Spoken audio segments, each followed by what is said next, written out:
Sorry about the audio. So everybody they express their own support, solidarity with the people of you know, Yelawata. It's sad that this whole thing is just going to be for 2-3 days, at most 1 week. And everybody will go back to default mode again. It is that sad because you see these killings right now, it is not just in the middle belt, in the north, it's across Nigeria. Because as people were still mourning about what these terrorists, what they did in Yawata, the Agu Ahmed autonomous community of Izu Izo, is that the name? Angano. Right. So it is pronounced, by the way, because the one I know is the Hamufu, one of the communities. So in Enugu State, they have these autonomous communities in Izi Uzu, local government area of Enugu State. The Fulani terrorists, they also struck there. It has now been confirmed that they found 7 bodies, 2 still missing. All of this just yesterday in Enugu.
On their own farms, got attacked, butchered, and that's it. Enugu state government will deny it, send out their own sellers to go and say that is not what happened. And they pushed it and push it so well enough until everybody forgets, and then until another one happened again. This is a cycle that they have put Nigerians. A very sad one. Talking about cycle. A lady who is a northerner had this to say. I believe how she sees or feels about this whole mess and what she thinks of these Fulani terrorists as well. Do you mind? Let's discuss something that is really pissing me off because Nigerians are really starting to get on my nerve. Is it everything that you people have an excuse for? Everything, every nonsense they bring, you have excuse to give for it. Like, Nigerians have this very weird, very strange and yet consistent habit of creating excuses every single time for people in governance. People are saying, oh, the governor of Benue State is feeling helpless and betrayed by APC. The same APC that he campaigned for and used to win elections. And on the other side, the other idiots are saying, oh, the president is misinformed by his security advisors on what is going on in Benue State or wherever. Like, we have heard this script a million times before. During Buhari's tenure, every scandal, every tragedy, every insecurity that happens, oh, he did not know, they did not tell him. Oh, he's surrounded by bad people. So what exactly is the point of a president then, if that's the case? Why do we have a president in Aso Villa? Is it to go and sit down in Aso Villa and be clueless? Is that his job? Look at the facts. Even in the national budget, the approved national budget, they budgeted over 22 million on internet access charge. Internet only, they budgeted over 22 million. They budgeted over 10 million on newspapers, and you're telling me that man is still uninformed, is misinformed. With all this money for internet and newspapers allocated to his office, he is still misinformed. Over 30 million naira budgeted to get information. He's still misinformed. What are they doing with internet over there? Like, are they watching comedy skits? Are they doing content creation? What are they doing? Are they doing vlogs? What are they doing with the internet over there? The newspaper, are they using it to put suya inside? Abi, there's nothing in newspapers that is showing what is happening in Benue today. Is that what you're telling me? If he does not watch the news, he reads newspapers. So the newspaper does not carry anything related to what is happening in Benue right now. In any of the countries plagued with insecurity in the country, newspapers don't carry the news for that one, Abi. Like, when people say things like this, it makes me wonder one thing. Is our president locked somewhere in a bunker with no access to television, radio, or a phone to get information? Is it that he's locked somewhere in a bunker where his only access to information is what someone will come to whisper in his ear?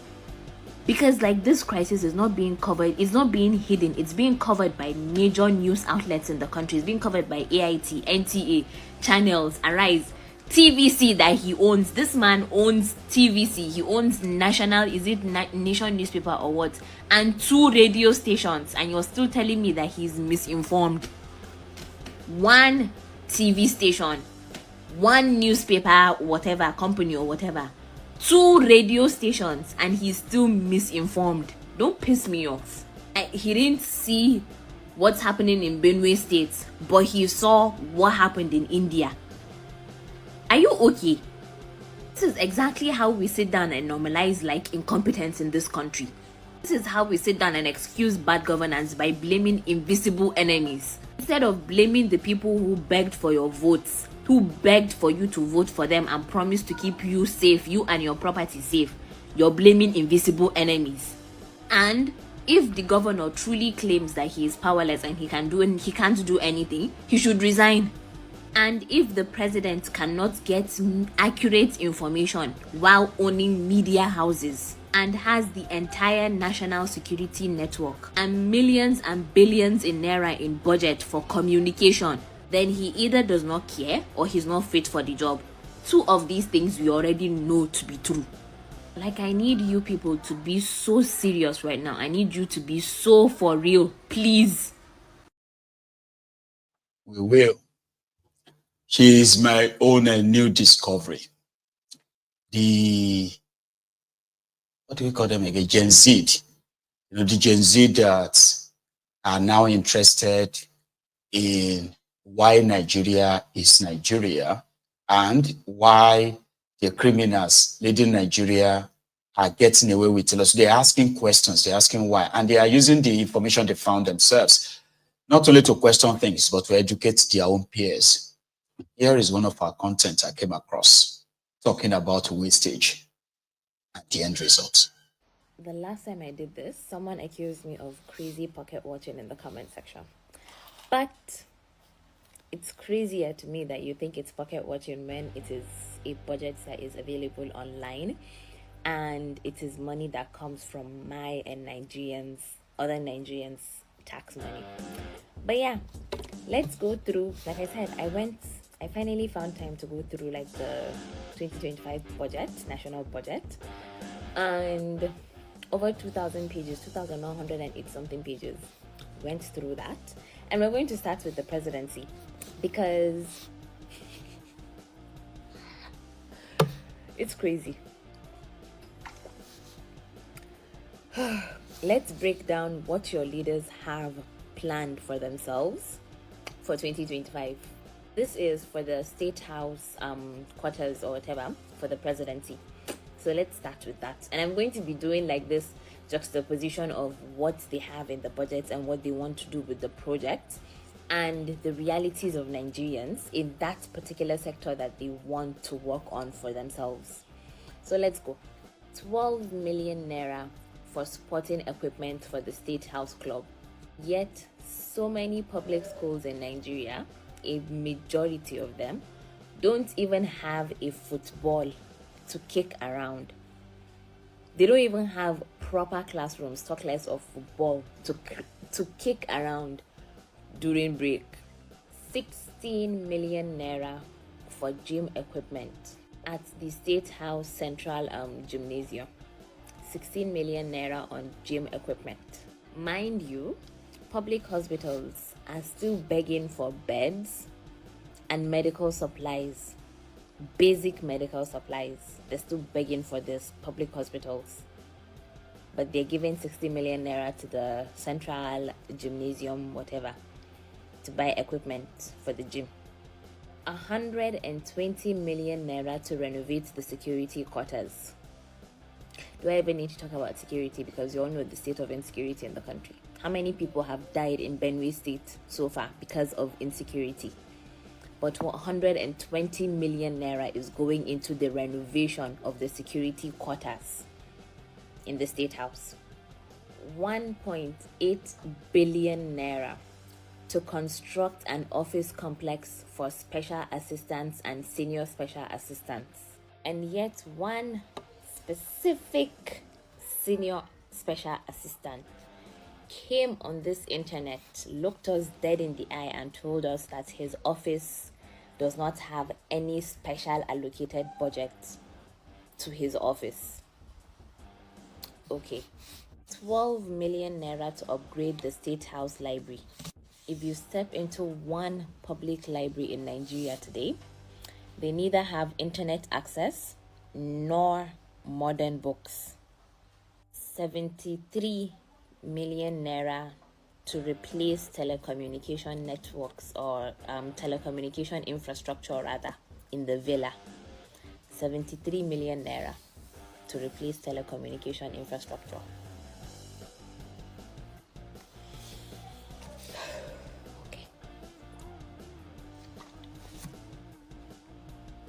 54 million naira to upgrade the Villa Ranch and build a wildlife conservation capture.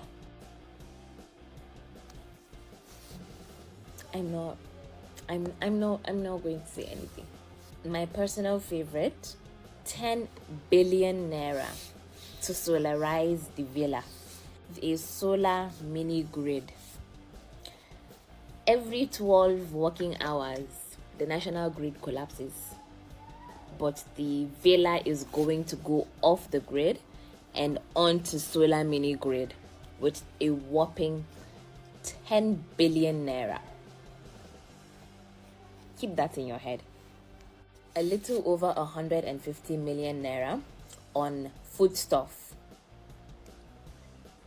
More than half the population right now is starving.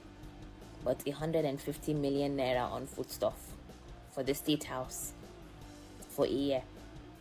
And a little over 22 million naira on gas, cooking gas, 22 million naira a year. And I did the calculation for that one and it just did not make sense in my head, because in my head when I did the calculation, 22 million naira, that is roughly about 17,000 kg of gas, cooking gas. And I said, okay, you know what, let's do the buy 50 kg because that's like the biggest size that I think you can get in Nigeria. And for 50 kg of gas, 17,000 kg, that means you're getting an average of, for 12 months in a year, it means you're getting an average of like 28 or 29 cylinders per day. 28 to 29 cylinders per month, which means roughly they use 150 kg of gas a day. 150 kg of gas finishes in a day in the State House. That's cute. Very cute. But yeah, this is just a little of what your national budget looks like. So when ASU comes out to strike, when people from the labor union come out to strike, and you hear the government say they don't have money to give them, you know what to do with that information. 1.8 billion naira to acquire, renovate, and use the EFCC forfeited properties as state house quarters. Today, we have over 17 million Nigerians that are homeless. Over 17 million Nigerians are homeless today, but they want to acquire EFCC forfeited properties to add to the state house quarters because the ones they have apparently not enough. How much million naira, how much billions of naira are they allocating to themselves? But when ASU comes out to strike, rightfully so, suddenly there's no money in the country. Like I said, when they say there's no money in the country, they don't mean that there's no money for them. They mean that Nigeria has no money, but it's just for you. Nigeria is broke, but just for you. Remember that. Anyways, if you want more breakdowns, let me know. I'm more than happy to oblige. The last time In the time of poverty like this, the economic principle of Yusuf is what everybody should apply in his own lives. Eat little, save more. You don't know what is happening. Kése là ń rí lọ́wọ́, àmọ́ kàsàkàsà tí ń bọ̀ o. A dollar was just 800 naira or thereabout a couple of months ago. Now a dollar is over 1,000 naira.